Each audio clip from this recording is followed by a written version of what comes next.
Hello बच्चों, let's see the question. Refer to the figure. ये figure आपको नीचे दिख रहा है। The arm P Q of the rectangular conductor is move from X is equal to zero outwards. जो P Q arm जो है वो X is equal to zero से बाहर की तरफ क्या कर रही जा रही है, मूव की जा रही है। The uniform magnetic field is perpendicular to the plane and extends from X equal zero to X equal B. X equal zero से एक्स इक्वल बी तक ही फैला है, सिर्फ यहाँ तक। Okay, and is zero for X is greater than B, और B के आगे कैसा है, जीरो है। ठीक है। Only the arm P Q possesses sustained resistance R, है ना। पी क्यू में ही रेजिस्टेंस स्मॉल r है।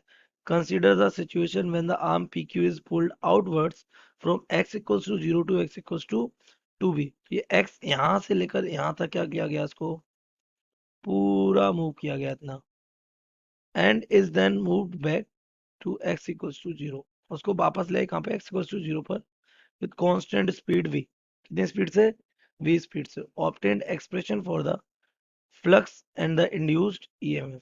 ऑप्शन है VLX minus VLV from zero, और x जो है हमारा जीरो से बड़ा और इक्वल और v से छोटा हो। V option 2BL and minus 2BL। Option C VLV ना, zero for v x is greater than v or equal to b and smaller than 2b, and option D both A and C. Let's see the key concept of this question. The key concept of this question is beta, first you should know what is magnetic flux. तो magnetic flux बेटा होता है number of magnetic field lines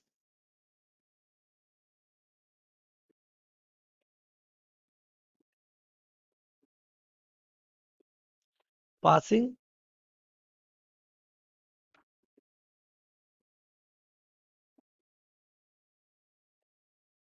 to the area, है ना। और इसका अगर magnitude की बात की जाए तो its magnitude is given by 5e is equals to BA cos theta. The second concept is what? Induced EMF.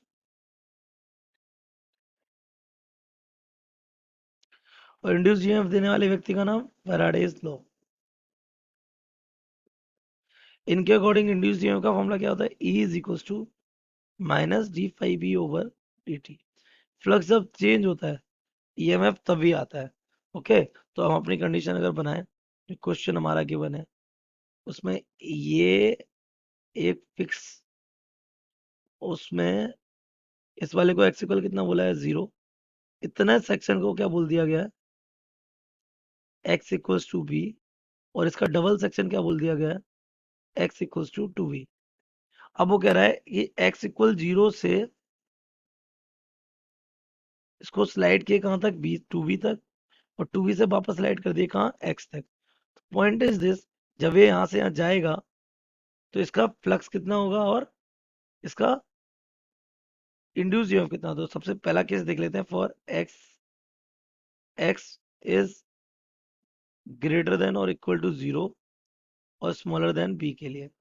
तो आपको मालूम है जब ये यहाँ से यहाँ जाएगा तो एक्स के चेंज होने के साथ साथ फ्लक्स भी क्या होगा, चेंज। तो फ्लक्स विल बी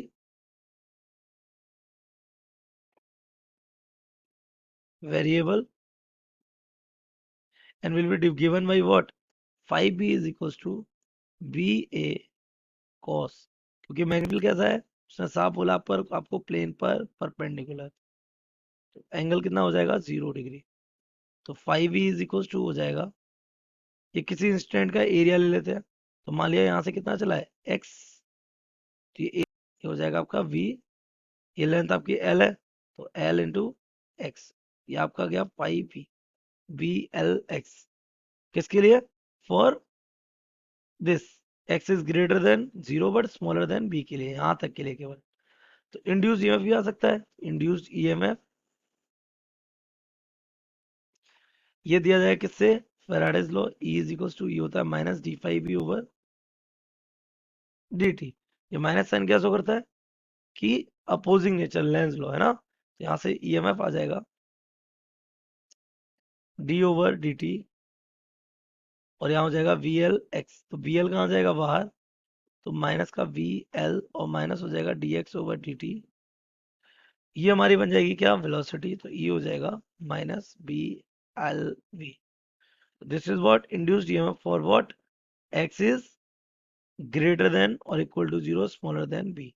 अगर हम केस सेकेंड लेंगे तो for X is greater than B और इक्वल टू बी, है ना, to smaller than two B. तो ये वाला जो केस है, इसमें सबसे पहले कहते हैं मैग्नेटिक फ्लक्स देख लेते हैं। तो बेटा आपको दिख रहा है इस वाले रीजन में कोई भी मैग्नेटिक फ्लक्स फील्ड है ही नहीं, सिर्फ किस वाले रीजन में, स्मॉल वी से पहले वाले रीजन में। ये रीजन पूरी तरीके से कैसा है, एम्प्टी, नो फील्ड। तो आपको मालूम है मैग्नेटिक फ्लक्स में क्या होगा, there will be no increment और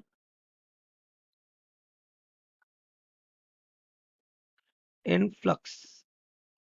कोई नहीं, तो कितना होगा, तो उतना ही होगा जितना उसने कहाँ तक गेन किया होगा, बी तक पहुंचने में। कहाँ तक पहुंचने में, बी तक। और वो उसका कितना हो गया होगा, एरिया कितना है इसका, 5b is equal to v into A. तो ये हो जाएगा 5b is equal to b into L into B. ये आपका आ गया फ्लक्स।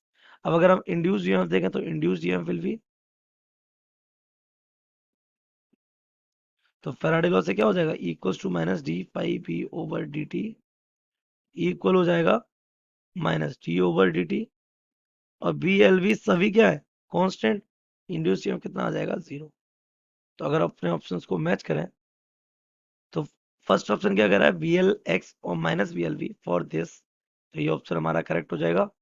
और बी एल वी फ्लक्स है और ई एम एफ जीरो है इसके लिए, तो हमारा सी ऑप्शन भी क्या हो जाएगा, करेक्ट। तो ये देखो डी ऑप्शन में आपको गिवन है both A and C, so the correct option is